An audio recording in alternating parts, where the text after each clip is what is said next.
স্বাগত ডিবিসি সংবাদে। আপনাদের সাথে আছি তাসনুভা তন্নি। শুরুতেই জানাবো আকিজ বশির গ্লাস সংবাদ শিরোনাম। ডিসেম্বরের মধ্যে নির্বাচন না হলে সরকারকে আর সহযোগিতা নয় বলছে বিএনপি। অন্তর্বর্তী সরকারের 2 ছাত্র উপদেষ্টার পদত্যাগ দাবি।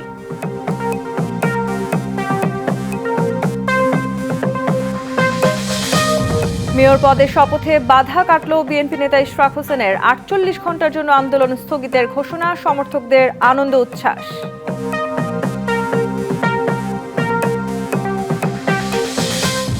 অবশেষে পররাষ্ট্র সচিবের দায়িত্ব ছাড়লেন মোহাম্মদ জসিমউদ্দিন। ভারপ্রাপ্ত পররাষ্ট্র সচিব হলেন রুহুল আলম সিদ্দিকী।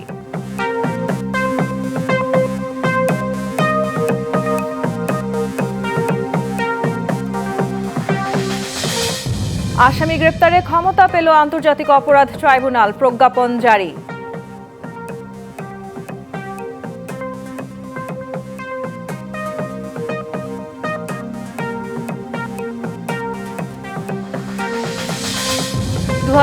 সালে নির্বাচনী হলফনামায় মিথ্যা তথ্য দিয়েছেন শেখ হাসিনা, জানালেন দুদক চেয়ারম্যান। আইনি ব্যবস্থা নিতে নির্বাচন কমিশনের চিঠি।